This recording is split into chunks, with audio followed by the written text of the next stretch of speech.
नमस्कार, मैं डॉक्टर महेश चुग। आज कक्षा 9 पुस्तक कृतिका कपाट 3 रीढ़ की हड्डी, जो कि एक एकांकी है और जिसके एकांकीकार अर्थात लेखक हैं जगदीश चंद्र माथुर के अभ्यास प्रश्न लेकर आया हूं। प्रश्न संख्या 1। रामस्वरूप और गोपाल प्रसाद बात बात पर एक हमारा जमाना था कहकर अपने समय की तुलना वर्तमान समय से करते हैं। इस प्रकार की तुलना कहाँ करना कहाँ तक तर्क संगत है। रामस्वरूप और गोपाल प्रसाद बात बात पर एक हमारा जमाना था कहकर अपने समय की तुलना वर्तमान समय से करते हैं। इस प्रकार की तुलना करना तर्क संगत नहीं है, क्योंकि समय परिवर्तनशील होता है और परिवर्तन में ही जीवन होता है। परंतु मानवीय स्वभाव के कारण लोग अपने समय को अच्छा व वर्तमान समय को खराब बताते रहते हैं। प्रश्न संख्या 2। रामस्वरूप को अपनी बेटी को उच्च शिक्षा दिलवाना और विवाह के लिए छिपाना, यह विरोधाभास उनकी किस विवशता को उजागर करता है। हमारे समाज में कुछ रूढ़िवादी लोग स्वयं तो पढ़ते लिखते हैं, परंतु बहू कम पढ़ी लिखी चाहते हैं ताकि वह बिना कुछ सोचे विचारे उनकी बात माने। समाज की यही मानसिकता रामस्वरूप को विवाह के समय अपनी बेटी की उच्च शिक्षा को छिपाने की व्यवस्था को उजागर करती है। प्रश्न संख्या 3। अपनी बेटी का रिश्ता तय करने के लिए रामस्वरूप उमा से जिस प्रकार के व्यवहार की अपेक्षा कर रहे हैं वह उचित क्यों नहीं है। रामस्वरूप की पुत्री उमा सुंदर, सुशील तथा सादगी पसंद है। जब उसे लड़के वाले देखने आते हैं तो रामस्वरूप जी चाहते हैं कि उमा दिखावा करे और सज धज कर सबके सामने आवे, क्योंकि लोग गुणों को महत्व न देकर दिखावे को महत्व देते हैं। रामस्वरूप जी उमा से जिस व्यवहार की अपेक्षा कर रहे हैं वह सर्वथा अनुचित है, क्योंकि उन्हें दोगले व्यवहार वाले परिवार व वर्ग के स्थान पर लड़की के गुणों को महत्व देने वाले परिवार व वर्ग की तलाश करनी चाहिए। प्रश्न संख्या 4। गोपाल प्रसाद विवाह को बिजनेस मानते हैं और रामस्वरूप अपनी बेटी की उच्च शिक्षा छिपाते हैं। क्या आप मानते हैं कि दोनों समान रूप से अपराधी हैं? अपने विचार लिखें। गोपाल प्रसाद विवाह को बिजनेस मानते हैं और रामस्वरूप अपनी बेटी की उच्च शिक्षा छिपाते हैं। हम मानते हैं कि दोनों ही समान रूप से अपराधी हैं। प्रथम तो विवाह संबंध कोई बिजनेस अर्थात व्यापार नहीं है जहां लेन देन की बात की जाए। वे इस तरह की बात करके विवाह संबंधों की गरिमा को नष्ट करते हैं। दूसरी तरफ रामस्वरूप आधुनिक सोच वाले व्यक्ति होने के बाद भी दक्यानुसी विचारों वाले परिवार में अपनी लड़की की शादी करने के लिए अपनी बेटी की उच्च शिक्षा को छिपाते हैं, जबकि उन्हें ऐसे परिवार में कदापि लड़की का रिश्ता नहीं करना चाहिए, बल्कि अपनी बेटी के साथ खड़े होकर एक स्वाभिमानी वर्ग की तलाश करनी चाहिए। प्रश्न संख्या 5। आपके लाडले बेटे की रीढ़ की हड्डी भी है या नहीं? उमा इस कथन के माध्यम से शंकर की किन कमियों की ओर संकेत करना चाहती है?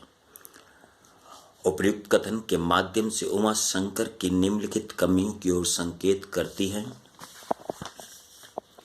नंबर 1, शारीरिक कमी की ओर संकेत करती है कि वह शारीरिक रूप से समर्थ नहीं है, क्योंकि वह सीधा तनकर भी नहीं बैठ सकता। दूसरा, चरित्र की कमी की ओर संकेत करती है, क्योंकि शंकर का चरित्र अच्छा नहीं है। वह लड़कियों के हॉस्टल के चक्कर निकालते हुए पकड़ा जा चुका है। तीसरा, व्यक्तित्वहीन होने की ओर संकेत करती है, क्योंकि उसका स्वयं का कोई व्यक्तित्व नहीं है। वह अपने पिता के कहे अनुसार कार्य करता है। प्रश्न संख्या 6। शंकर जैसे लड़के या उमा जैसी लड़की समाज को कैसे व्यक्तित्व की जरूरत है? तर्क सहित उत्तर दीजिए। समाज में उमा जैसे व्यक्तित्व वाली लड़कियों की जरूरत है जो दृढ़ संकल्पी, स्पष्टवादिनी, निडर तथा उच्च चरित्र वाली हों।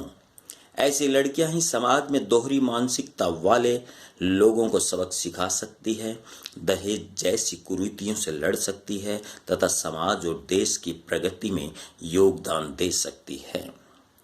प्रश्न संख्या 7, रीढ़ की हड्डी शीर्षक की सार्थकता स्पष्ट कीजिए। रीढ़ की हड्डी मानव शरीर में अत्यधिक महत्वपूर्ण स्थान रखती है। रीढ़ की हड्डी के कारण ही मनुष्य सीधा खड़ा हो पाता है तथा सही प्रकार से चल सकता है।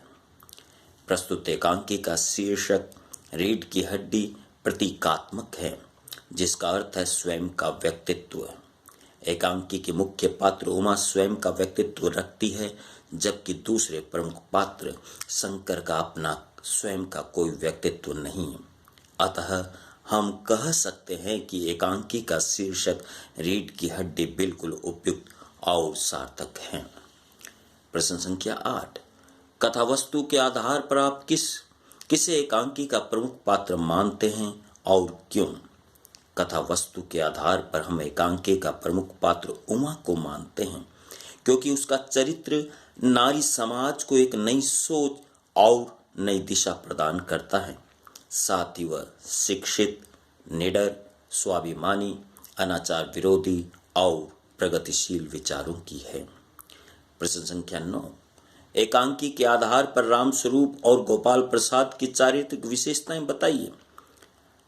रामस्वरूप की चारित्रिक विशेषताएं आधुनिक और प्रगतिशील विचारों से संपन्न परंतु एक मजबूर पिता, शिक्षित व शिक्षा को महत्व देने वाले परंतु विवश व कायर पिता। गोपाल प्रसाद की चारित्रिक विशेषताएं, वे पुराने विचारों के हैं, वह भारी सुंदरता को महत्व देते हैं, वह लालची, चालाक तथा बड़बोले व्यक्ति हैं, वह दोगले विचारों वाले व्यक्ति हैं। अपनी संतान को तो शिक्षा दिलाते हैं परंतु बहु अनपढ़ या कम पढ़ी लिखी चाहते हैं।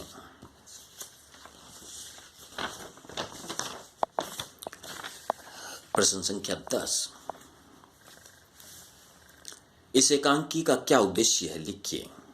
रीढ़ की हड्डी एकांकी के उद्देश्य निम्नलिखित हैं। दक्यानुसी प्रथाओं का विरोध करना, महिला पुरुष की समानता का समर्थन करना, लड़की के पिता की विवशता को उजागर करना, दहेज की समस्या की ओर ध्यान आकृष्ट करना, युवाओं के कमजोर होते चरित्र की ओर ध्यान दिलाना।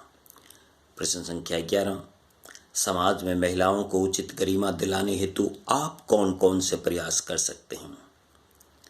उनके मान सम्मान का ध्यान रख सकते हैं, बाहरी सुंदरता के स्थान पर गुणों को महत्व दे सकते हैं, स्त्री शिक्षा में योगदान दे सकते हैं, अश्लील दृश्य व चित्रों का विरोध कर सकते हैं तथा प्रतिबंधित करवाने का प्रयास कर सकते हैं, दहेज प्रथा का विरोध कर सकते हैं, समाज में महिलाओं को समान भागीदारी दिलाने के लिए प्रयत्न कर सकते हैं।